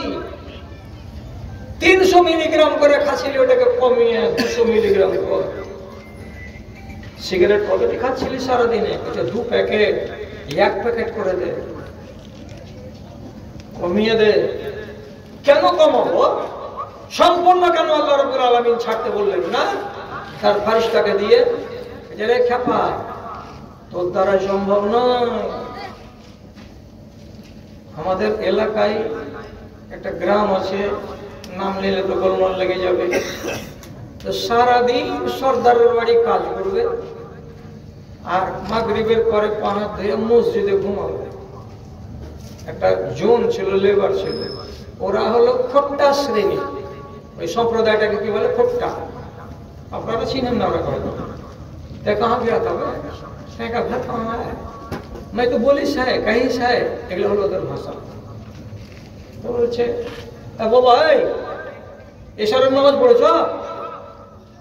ওই যে मैं को नहीं आता है, मैं नहीं जानता है, নামাজ পড়ে না দেখেন শুচ্ছে কেন? যখন এক দুদিন ওকে উঠিয়ে দিয়েছে তখন চালাকি করে করছে, এশারের আগে আর শুতে আসে না। নামাজ হয়ে যাওয়ার পরে এসে শুধবে, তারা আর কেউ ওকে নিষেধ করবে না। এবার একদিন ফজরের টাইমে কোনো লোক যা উঠো নামাজ পড়তে হবে, নামাজ পড়ো তাহলে থাকতে পারবে না তো থাকতে পারবে। তারপরের দিন এসে ফের বিছানকে তাড়া থেকে তুমি নামাজ পড়ো কি বুঝে না পড়ি, নামাজ না পড়লে এখানে থাকতে পাওয়া যাবে না, থাকতে যখন পাওয়া যাবে না রেগে গেছে দেখবেন গাদলাটাকে হাতে করে हमसे नहीं सकेगा, हम नहीं सकेगा, वो हत्या काट बेकार हमसे नहीं होगा, हम नमाज नहीं पढ़ेंगे, हम मस्जिद में नहीं रहेंगे। আমি নমাজও পড়বো না আর আমি মসজিদও থাকবো। এই পাগলার জন্য কত বড় সুযোগ ছিল যে মসজিদে শুদ্ধ পাবি আর টাইমে টাইমে নমাজটাও পড়ে নিতে পারবে। কিন্তু বলছি তে কাটবে কাট হামসে নেই হোগা, এলাম করতে পারবো না, আর তোরা থাকতে দিবি না তো আমি থাকবো না। এখন যদি একটা মদখোরকে যদি বলা যায় যে সম্পূর্ণ ছাড়ো এই মাসের জন্য, কতজন হয়তো 100 জনের ভেতরে 2 জন পারবে, 98 জন পারবে না। আর এটা যদি বলা যায় 300 মিলিগ্রাম করে খাও না, 200 মিলিগ্রাম করে খাও কিংবা 150 মিলিগ্রাম করে খাও দিনে, অন্য মাসে সিগারেট খেতে তুমি 30টা করে, এই মাসে তুমি 10টা খাও, কমিয়ে দাও। অন্যান্য মাসে তুমি 10টা মিথ্যা কথা বলতে, এই মাসে তুমি কমিয়ে দিয়ে 2টা করে দাও। কম করো কম করো, কেন কম করো? এই জন্য কম করো আল্লাহ রাব্বুল আলামিনের পক্ষ থেকে হাজার হাজার মানুষকে জাহান্নামের আগুন থেকে পরিত্রাণ দেওয়া হয়। সুযোগ আছে রে বান্দা, তুই যদি সুযোগটা নিবি তো সুযোগে তোর ফল করে যেতে পারে। এবার শুনে এক মদখোর নামাজ পড়ে না, কিন্তু এটা তো সত্য কথা যে রমজান মাসে মসজিদের নামাজের সংখ্যা বাড়ে, ঠিক কিনা? মায়ের লোকটা বলছে হাজি দুনিয়ার লোককে মরার ভয় আছে, তো তোমাকে কি মরার ভয় নেই? নামাজ খান পড়তে যাও, ইফতারি করলে লোক কি বলবে? যাও নামাজ পড়তে যাও, কোনো রকম মাগরিব দুটা পড়লো, পড়ার পরে এশারের টাইমে যাবে না। বলছে অমনে ঘুমাচ্ছ কেন? 2 দিন তারাবির নামাজ গুলা পড়ো, আল্লাহ তাআলা যদি তোমার এই তারাবির নামাজটাকে কবুল করে তোমাকে মাফ টাফ করে দেয়, পাহাড় জমিয়ে রেখেছে গুনাহ খাতা করে করে। বড় বড় ভাইয়া স্ত্রী তার কাছে কাবু হয়ে যায়, তো কি করবো তাহলে যাই। এবার আসছে খেলাতে পড়ে তারাবি পড়তে, তারাবি যখন পড়া হয়ে গেছে, কষ্ট হোক যারটাতে তবুও পড়লো। পড়ার পরে খেয়াল করেন কতটার দিকে, এবার ইমাম সাহেব 3 রাকাত বেতর পড়া যখন হয়ে গেল, তো হচ্ছে যখন 3য় রাকাত রুকু থেকে উঠলো, ওঠার পরে সামি আল্লাহু লিমান হামিদা কথাটা বললো। বলার পরে মাঝে মাঝে মাঝে মাঝে কুনুত করবে, রোজ করবে এমন কথাটা নয়, আর যদি না করে তো গুনাহ হয়ে যাবে এমন কথাটা নয়। মাঝে মাঝে কি করবে? কুনুত করবে। কথাটা বুঝেন কি বুঝেন না? কুনুত করা, রুকু থেকে উঠে ইমাম সাহেব কি করবেন? এমন করে হাত তুলে দিবেন, আপনারা সবাই মিলে হাত তুলে দিবেন, ইমাম সাহেব দোয়া করবেন। আর আপনারা যারা যারা দোয়াটা জানেন তো তার সাথে সাথে বলতেও পারবেন, অথবা যদি না জানেন তো উনি যেখানে যেখানে থামবেন সেই জায়গাটাতে আপনি শুধু একা একাই ওইখানে আমিন বলে নিবেন। এবার ইমাম সাহেব কি করছেন? দোয়া করছেন, আল্লাহুম্মা আগফিরিল মুসলিমিনা ওয়াল মুসলিমাত ওয়াল মুমিনিনা ওয়াল মুমিনাত। কুনুতের প্রথমেই দোয়াটা আছে কি, বা দ্বিতীয়টা যদি কেউ করে দেয় তো তাও করতে পারে। আগে করে দেবে কোনটা? আল্লাহুম্মা আহদিনি ফিমান হাদাইত ওয়া আফিনি ফিমান আফাইত ওয়া তাওয়াল্লানি ফিমান তাওয়াল্লাইত। দোয়াটা শুরু করে দিবে। এই দোয়ার ক্ষেত্রে যদি কোনো এক জায়গায় ইমাম সাহেব শুধু বলে আল্লাহ তুমি সমস্ত মুসলমানগুলোকে মাফ করে দাও, আল্লাহ তুমি সমস্ত মুমিনগুলোকে মাফ করে দাও, তাহলে বারে বারে কি বলছে? আল্লাহুম্মা আগফিরিল মুসলিমিনা ওয়াল মুসলিমাত ওয়াল মুমিনিনা ওয়াল মুমিনাত। এই মুমিনগুলোকে আল্লাহ তুমি মাফ করে দাও, এই মুসলমানগুলোকে আল্লাহ তুমি মাফ করে দাও। আপনারা সবাই লাইনে দাঁড়িয়েছিলেন, আপনারা লুকিয়ে লুকিয়ে আবার করে বলছেন আমিন। এবার লাভ কি হবে? লাভটা হবে এই, আপনারা আমিন বলার সাথে সাথে যে কোনো নামাজের ভিতরে আল্লাহ রাব্বুল আলামিনের ফেরেশতারা আমাদের সাথে আমিন আমিন বলে। যেখানে আমিনের জায়গা সেখানে আমিন বলে। যেমন গায়রুল মাগদুবি আলাইহিম ওয়ালাদ-দাল্লিন, যেমনি ওয়ালাদ-দাল্লিন হবে আমরা কি বলবো? আমিন। সাথে সাথে মসজিদের ভেতরে এক ঝাঁক ফেরেশতা থাকে, তারাও বলে আমিন। আর নবী করিম সাল্লাল্লাহু আলাইহি সাল্লাম বলছেন, ফামান ওয়াফাকা তামিনুহু তামিনাল মালায়েকাতে, যে মানুষের আমিনগুলো আল্লাহর ফেরেশতাদের আমিনের সঙ্গে মিলে যাবে। তার মানে আমরা একসঙ্গে 20 জন লোক 50 জন লোক বললাম আমিন, তো আমাদের সাথে সাথে 1000 আল্লাহর ফেরেশতা ওরাও বলছে আমিন। তো ফেরেশতাদের আমিনের সঙ্গে আদমের বান্দাদের বেটাদের আমিন যদি মিলে যায়, একাকার হয়ে যায়, রব্বুল আলামিন বলছেন গফিরা লাহু মা তাকাদ্দামা মিন যামবিহি, ওই মানুষটার আগের যত গুনাহ ছিল সমস্ত গুনাহ খাতাকে মাফ করে দেওয়া হয়। তাহলে আপনি এবারকার বলুন, ছেলেটার নাম কি? তো আব্দুল জব্বার। কি করে? তো মদখরি করে। সারা মাস কি নামাজ পড়ে? তো বলে পড়ে না। এসেছিল কখন? তো আজকের দিনে কি ছিল? তো তারাবির নামাজ ছিল। তারাবির নামাজের শেষে কি করলো? তো কুনুত করলো। কুনুতে দাঁড়িয়ে দাঁড়িয়ে ইমামের পিছন দিকে আমিন আমিন বললো। ওই টাইমে রব্বুল আলামিন যদি সমস্ত লোকটিকে বলে দাও, যাও তোমরা আমার কাছে মাপ চাইছিলে, আমি তোমাদেরকে মাফ করে দিলাম, তাহলে ওই দিন ভালো মানুষের সাথে মন্দ মানুষটাও ঢুকেছিল। আর মন্দ মানুষটা ওই তালে তালে তালে তালে সারা বছর নামাজ পড়েনি, শুধু নামাজটাকে রমজান মাসে ধরে কোন রকম করে হাজিরি দিতে এসেছিল। মদটাকে তো ছাড়তে পারেনি, অল্প অল্প ছেড়েছিল আর অল্প অল্প ধরেছিল, কিন্তু মানুষের কথাই পড়ে আল্লাহর ডাকে সাড়া দিয়েছিল। এই সুযোগে যখন মানুষটা মসজিদে হাজির হলো, নিশ্চয়ই রব্বুল আলামিন অন্যান্য লোকের মাফ করার সঙ্গে সঙ্গে তারও নামটা জাহান্নামের খাতা থেকে টেনে বার করে দিবেন, আশা করা যায়। একটা সুযোগ নাও না গো, এই সুযোগ থাকো। আর শেষের বেলা বলছি আর একটা কথা, সেটা হলো এই মাসটাকে আল্লাহ তাআলা খুব গুরুত্ব দিয়েছেন। গুরুত্ব দেওয়ার ব্যাপারে দুটো কথা হাদিসে এসেছে। সুপারিশ করা তো বুঝেন, কাউরি হয়ে কেউ যদি কি করে, সুপারিশ করে, তো মানুষ সুপারিশ অনেকে গ্রহণ করে। আর গ্রহণ না করতে গেলে, সম্পূর্ণ না করতে গেলে কিছু বকশিসটা পাওয়া যায়। ফাইন করে দিল আপনাকে বিচারে 150 টাকা, 1.5 লাখ টাকা। একটা গ্রামের মাওলানা বা মুখিয়া জি যা বলছে, আরে অত করিও না, গরিব মানুষ টাকা দিতে পারবে, একটু কম সম করো। এক ধাক্কাতে সুপারিশ করতে গেলে কি হয়ে যাবে? 1.5 লাখ টাকা মাফ হয়ে যে হতে পারে 1 লাখ টাকা হবে। সুপারিশের লাভ আছে। তো আমি আর আপনি যদি কুলাইতে না পারি কিয়ামতের দিন, একটা সুপারিশকারী লাগবে। কেউ যদি সুপারিশ করে দেয় তাহলে আবার করলে কিয়ামতের দিন আমার সুপারিশ কে করে দিবে? মা যেখানে রাজি হবে না বেটা গ্রহণ করতে, বাপ যেখানে রাজি হবে না বেটা স্বীকার করতে, ভাই যেখানে ভাই বলবে না, স্ত্রী যেখানে স্বামী বলবে না, তাহলে সুপারিশ করবে কে? হাদিসে বলছে আসিয়ামু ওয়াল কুরআনু ইউশাফিআনি লিল আবদি। কিয়ামতের দিন আল্লাহ রাব্বুল আলামিনের সামনে রব্বুল আলামিন তাদেরকে দেহ দান করবেন। কাকে? কোরআনের তেলাওয়াত করে। আর কাকে? তো রোজাকে। রোজা নিজের আকৃতি নিয়ে আল্লাহ তাআলার সামনে হাজির হবে এবং কোরআনের তিলাওয়াত সে তার একটা আকৃতি পাবে, সে আকৃতি নিয়ে আল্লাহ রাব্বুল আলামিনের কাছে হাজির হবে।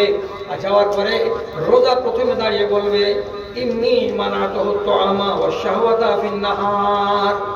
পরবর্তীকার এই যে সামনে লোকটা আছে, এই লোকটার জন্য আমি হয়েছি সুপারিশকারী, আমি এর জন্য আপনার কাছে সুপারিশ করতে এসেছি। কি তুমি সুপারিশ করবে?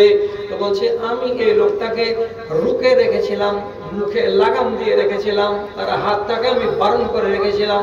কিসে থেকে? খানা পানি থেকে। অথচ 3 তলাওয়ালা বাড়ির লোক, এক টাইমে খানাতে প্লেটে যতগুলো তরকারি সাজে, দেখতে গেলে মাথা খারাপ হয়ে যাবে, এত ধনী লোক।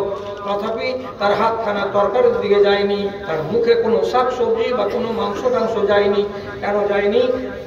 আমি আটকে রেখেছিলাম। আমার নাম কি? তো রোজা। তাহলে আমার কারণে মুখে লোকমা তুলে দেয়নি। আচ্ছা, তোমার কারণে এতগুলো জিনিস থেকে নিজেকে বিরত রেখেছে। জি।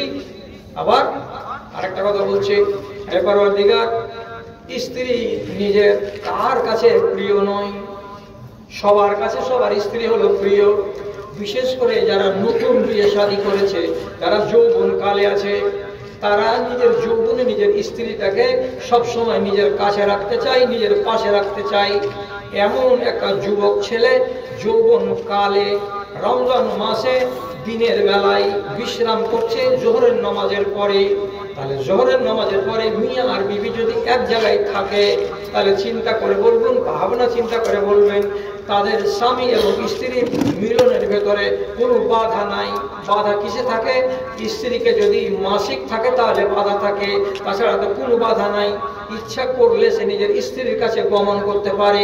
কিন্তু রমজান মাসে রোজা দাঁড়িয়ে বলছে, পরওয়ারদিগার, ওর বাড়িতে একটা সুন্দরী বিবি ছিল, দুপুরের বেলায় কিংবা বেলা 10টার সময় এক জায়গায় মিয়া বিবি জমা হয়েছিল, মনে অনেক রকমের চেতনা জেগেছিল, আকাঙ্ক্ষা জেগেছিল, কিন্তু স্ত্রীর দিকে ওই লালসার দৃষ্টি দিয়ে তাকাতেও পারেনি এবং তার গায়ে হাত লাগাতে পারেনি।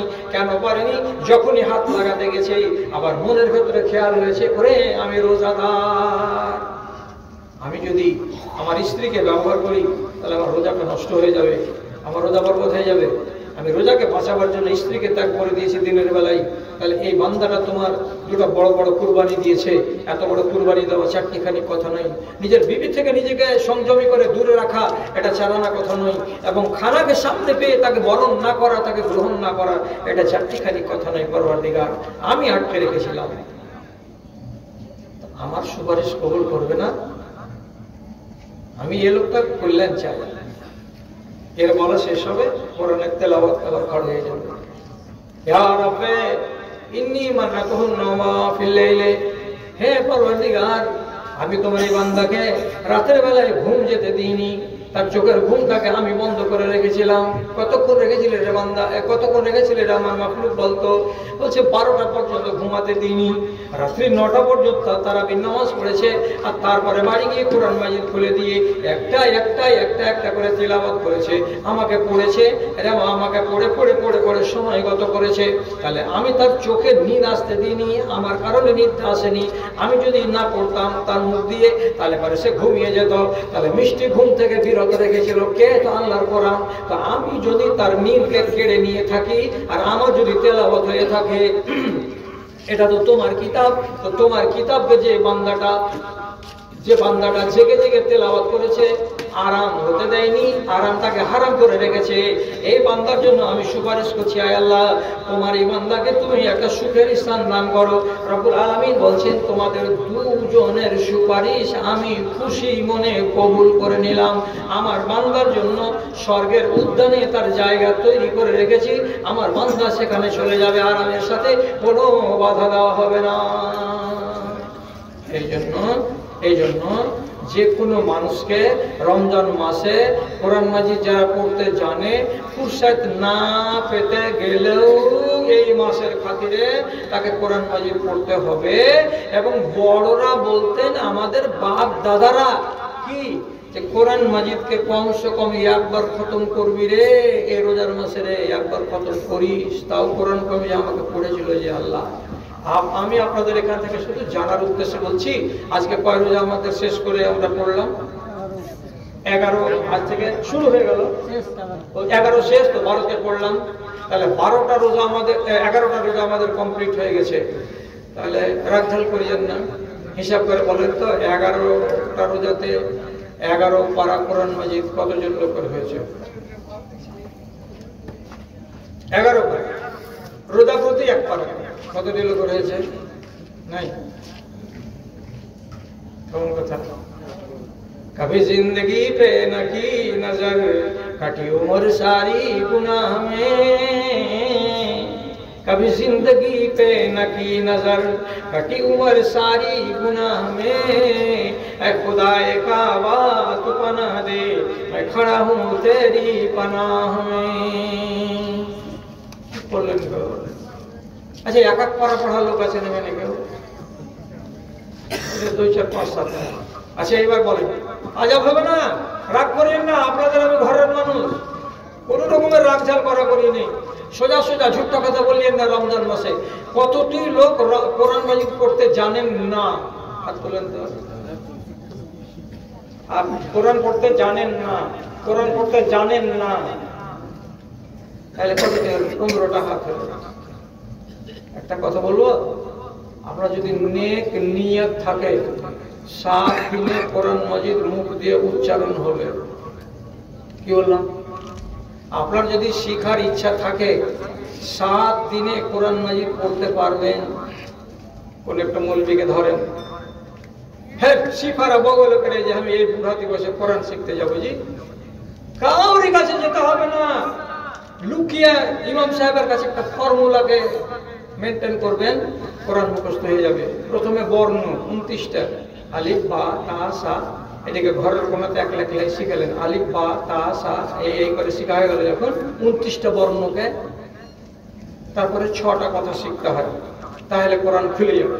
কি একটাকে বলে যাবা, এরকম বেড়া হ্যাঁ থাকবে হলফের ওপর, এত বড় একটা ওপরে থাকলে যাবার, নিচে থাকলে যে একটা এরকম হয়ে থাকবে বলছিল মতো, একটা বলে পেশ, আর একটা এরকম 3 পা হ্যাঁ খড়ে থাকবে, একটা বলে তসদিদ, আর একটা এমনি করে দুদিকে আঁক মেরে এরকম করে থাকবে, এটাকে বলে যজম।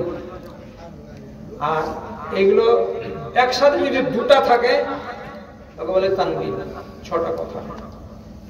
বে শব্দটার উপরে যদি এই বেড়াটা সুখ থাকে তো সবসময় মুখ হবে আ, বা যাবার বা, তা যাবার আ, যে নিচে থাকে এ করতে হবে মুখটা, বে যাবার বেজের বে, তেজের তে, যদি এরকম থাকে মুখে ও করতে হবে, বেপেস বো, তেপেস তো, সেপেস তো, ছোট ছোট শব্দ আসবে, জিব জের জের, রে জের রে, ফে জের ফে, জে রে ফে, আইন যাবার আ, মিম যাবার মা, লাম যাবার লা, আ মা লা। এক লাই বাড়িতে কোরআন হবে, আর না যদি হয় তো বাড়ি বাড়ি কোরআন পড়া হলে ওর পিছিয়ে লাগো, যে তোর দান আউট শিখবো 3 মাসে যদি কোরআন শিখাতে না পারবে। কোরআন আপনি মুখ দিয়ে খুলে যাবে। কোরআন পড়রে ভাই রাতের বেলায়, কোরআন পড়রে ভাই দিনের বেলায়।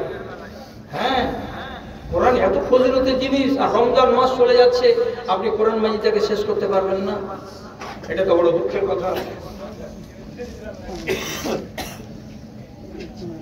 আচ্ছা একটা কথা বলি, রমজান মাসে ফের বল শুনতে শুনতে যদি 12টাকে পার করে দিয়ে চলে যায়, বড় ঝামেলা আছে, একটু জাগার ব্যাপার আছে, একটু ঘুমার ব্যাপার আছে, মা খালারা যারা আড়ালে আছে তাদের সাহারি রান্নার ব্যাপার আছে। তো সুযোগ পেয়েছি বলে একদম মানে এটা থেকে ওটা করে দিয়েন না। কি বলছে এখানে? আচ্ছা একটা কথাটা এটাকে শেষ করে দিই, তারপরে এটা পড়ছি। আপনি কোরআন মাজিদ পড়ুন, তো কোরআন মাজিদ পড়তে গিয়ে আপনি আটকে যাচ্ছেন। আটকে যাওয়া কোরআন মাজিদ যে লোকটা পড়ে, যে সরসর করে পড়ে, তার স্বভাবের সমান। কেমন কথা বলছে? জি আমি সরসর করে পড়তে পারবো। ধরলেন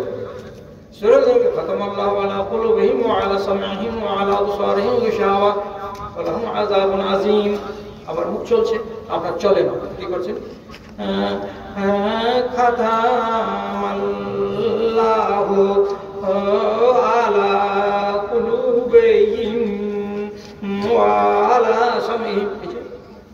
অনেক লোক নাই, তাহলে আপনি এক পারা পড়বেন, সারা বেলা লেগে যাবে। আমরা মৌলভী সাহেবেরা এক পারা পড়বো, 20 মিনিট লাগবে। তো 20 মিনিটে এক পারা পড়ে আমি যতটি সওয়াব পাবো।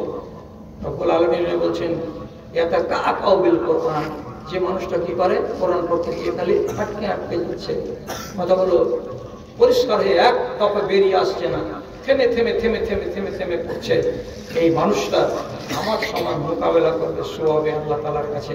জুটাতে পারেননি পারা, 1.5 খানা পাত পড়েছেন, আর আমি 2 পারা পড়ে ফেলে দিয়েছি। আপনি আমার পিছন দিকে চলছেন, সাথে সাথে সাথে সাথে এক ধরে নেই। কত বড় ফজিলত! আর এই রমজান মাসে একটা সুযোগ, যারা ভালো শিক্ষিত তাদের যত পারলেন পারলেন পড়লেন পড়লেন, অন্তত একটা রুকুকে বাংলাতে তর্জমা করে নেন। বাংলাতে একটা রুকু তর্জমা করে নেন। এই কিতাব আল্লাহর পক্ষ থেকে অবতরণ করা হইয়াছে, এর ভেতরে কোনো সন্দেহ নাই। তর্জমাগুলোকে শিখেন। কত আহকাম, কত বিধি, কত বিধান আপনি জানবেন। কোরআন মাজিদ খানে গিয়ে করে পড়তে গেলে আপনি 1 মাসের ভেতরে 1.5 মাসের ভেতরে গোটা কোরআন উপস্থিত জেনে নিলেন, তর্জমা পড়া হয়ে গেল। একটা মাওলানার ক্লাসে বসে যেখানে পড়লো তার থেকে আপনি 2 আনা 4 আনা 8 আনা কিছু তো পেলেন। মানুষের পড়ার মেজাজ নেই। রমজান মাসটাকে অবহেলাতে কাটাবেন না, আপনাকে সুযোগ নিতে হবে। শেষ হাদিস আজকের মতো বলছি, আল্লাহ পাকের নবী বলেছেন 3 বার মিম্বারে পা দিয়েছেন 3টা স্তরে, একবার এখানে, একবার এখানে, তারপর এখানে, 3 বার 3 স্তরে পা দিতে গিয়ে 3 বার বলেছেন আমিন, তারপর আবার পা দিলেন বলেছেন আমিন, তারপরে আবার 3 নম্বরে পা দিলেন দিয়ে বললেন আমিন। লোকেরা বলছে 3 বার আমিন বলার কারণ বুঝতে পারলাম না, কেন আমিন বললেন? তখন আল্লাহ পাকের নবী বলছেন জানি জিবরিল আনেফান, এক্ষুনি জিবরিল আমার কাছে এসেছিল, আসার পরে 3টা দোয়া করলো। 3টা দোয়া যখন করলো আমি তখন আমিন বললাম, আমি তখন আমিন বললাম। প্রত্যেকটা দোয়ার পিছনে আমি আমিন আমিন বললাম। কি কি 3টা দোয়া? দরকার নেই, শুধু একটা বলি। মান ওয়াজাদা রমজানা ওয়া লাম ইউগফার লাহু ফাকাদ বাউদা মিনার রাহমাতে। যে ব্যক্তি রমজান মাসকে পেল আর পাওয়ার পরে নিজের নামটা জাহান্নামের খাতা থেকে কাটিয়ে নিতে পারলো না, সে মানুষটা পোড়া কপাল, বদনসিব, আল্লাহর রহমত থেকে দূরে চলে গেল। তখন আমি বললাম আমিন। তাহলে রমজান মাসে নিজের নামকে কাটাবার টাইম আছে, এখনো টাইম চলে যায়নি। আপনাকে এটা করতেই হবে। যারা যারা গুনাহগার আছেন তারাও, যারা গুনাহগার নন তারাও রমজানের নির্জন টাইমে মসজিদের ভিতরে গিয়ে 12টা, 1টা, 2টা, 2:30টা, 3টার সময় যখন নির্জন কেউ নেই মসজিদের ভিতরে, বাতি নিভিয়ে দিয়ে এক কোণাতে দাঁড়িয়ে 2 রাকাত নামাজ পড়ে আল্লাহ তাআলার কাছে বসে বসে কাঁদুন আর দোয়া করুন। ডাকো তারে ডাকো, মনের কালি মুছে ফেলে দিয়ে নয়ন পাতায় আঁকো।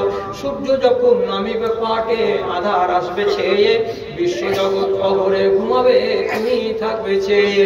এমন আধারে নির্জনে বসে একবার তারে হাঁকো, ডাকো তারে ডাকো, মনের কালি মুছে ফেলে দিয়ে নয়ন পাতায় আঁকো রে, নয়ন পাতায় আঁকো।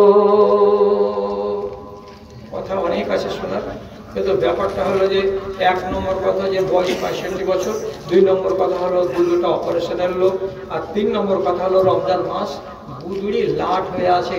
খালি এই এলাকার ভাইগুলোর আওয়াজ শুনতে পেলে ফেলতে পারি না। কেন? আমার উত্থান হয়েছে পাকুড়ের এই এলাকা থেকে, আর আমার কবরের যাত্রা শুরু হবে তো এই এলাকা থেকে। আমি উঠেছি এই এলাকা থেকে, এটা আমার ইতিহাসে লিপিবদ্ধ আছে। তো আপনাদের ডাক ফেলতে পারেনি বলে চলে এসেছি। গলাটা কেমন করছে বুঝতে পারছেন, চেঁচাতে পারছি বুঝতে পারছেন, থসথস করছে গলা বুঝতে পারছেন, সবই বুঝতে পারছেন। আর লম্বা করবো না, শুধু এটা অনুরোধ করবো, নির্জনে বসে আল্লাহ তাআলার কাছে রমজান মাসে একদিন কাঁদেন। আপনার কাঁদাতে এটাই যেন কথা থাকে, পরওয়ারদিগার আমার নাম তুমি কাটাও জাহান্নামের খাতা থেকে। একটাই বাক্য। যেমন মানুষ মানুষের পা ধরে কাঁদে আর বলে তুই মাপ না দিলে আমি তোর পা ছাড়বো না, যখন কাবু হয়ে যায় মানুষ যাচ্ছে যা যা যা তোকে মাপ দিন। আপনি আল্লাহকে সামনে পাবেন না, তবু আন্দাজের উপরে বলুন আল্লাহ তুমি সামনে আসো, তুমি আমার নাম জাহান্নামের খাতা থেকে কাটিয়ে দাও। কাঁদতে আরম্ভ করে দেন, কাঁদতে আরম্ভ করে দেন। মসজিদের ভেতরে রাত 1টা, 2টা, 2:30টা, 3টার সময়তে কেউ নেই মসজিদে, গুম সুম মসজিদ। ওখানে ডাকবে, দোয়া করবেন, নামাজ পড়বেন না। মাওলানা সাহেব কাঁদা যাবে না, যাবে যাবে। আপনিও কাঁদবেন, আপনার বাপও কাঁদতে পারবে, আপনার বেটিও কাঁদতে পারবে, আপনার মাও কাঁদতে পারবে, সারা জগতের যত পাষাণ হৃদয়ের লোক আছে সেও কাঁদতে পারবে, যদি রাসূলুল্লাহ কলমকে মানেন। তো কি বলেছেন রাসূলুল্লাহ? কি বলেছেন? মাইনলাম তাবকু ফাতাবাকু, কান্না যদি না আসে তো কান্নার মতো ভান করে কান্না করো, কান্না যদি না আসে তো কান্নার মতো করে আওয়াজ করো। আপনি অরিজিনাল কান্না চলে আসবে। কেমন কথা? নির্জন মসজিদ, আলো জ্বলে না, কেউ জেগে নেই, আমি একাই গুনাহগার, মসজিদের কোনায় 2 রাকাত নামাজ পড়েছি, এবার আল্লাহ তাআলার কাছে দোয়া করছি। দোয়া করতে গিয়ে নবীজি কি বললেন? কান্নার ভান করো। কাঁদন তো আসবে না, কান্না আসবে না, তো কান্নার ভান কেমন করে করবো? পরওয়ারদিগার অনেক গুনাহগার করেছি, যৌবন কালের দিকে দেখছি তো আল্লাহর অন্ধকার আর অন্ধকার, এই করেছি সেই করেছি, মালিক তুমি জানো আর আমি জানি, অন্য কেউ জানে না।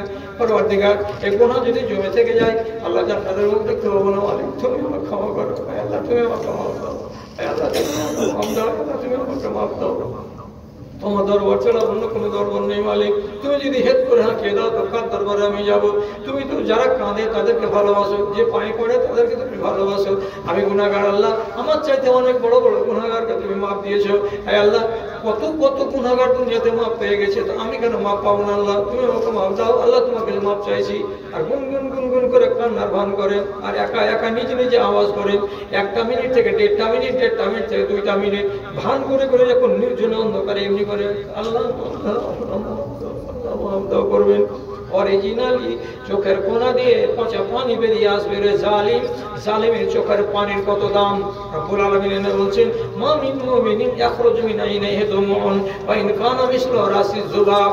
কোন একটা মানুষ গুনাহগার পাপী তাপী যদি আল্লাহর ভয়ে কাঁদে এবং ওর চোখের কোনা দিয়ে যদি একটু মাছির মাথার সমপরিমাণ পানি গলে নেমে আসে, গড়ে যদি ঝরে নাও বা পরে জমিনে, তো গাল পর্যন্ত যদি পানির 2 ফোঁটা 2 চোখ থেকে নেমে এত দূর পর্যন্ত আসে, নবীজি বলছেন হারামাল্লাহু আলাইহিন নার, এই মানুষের উপরে জাহান্নামের আগুন হারাম হয়ে যায়।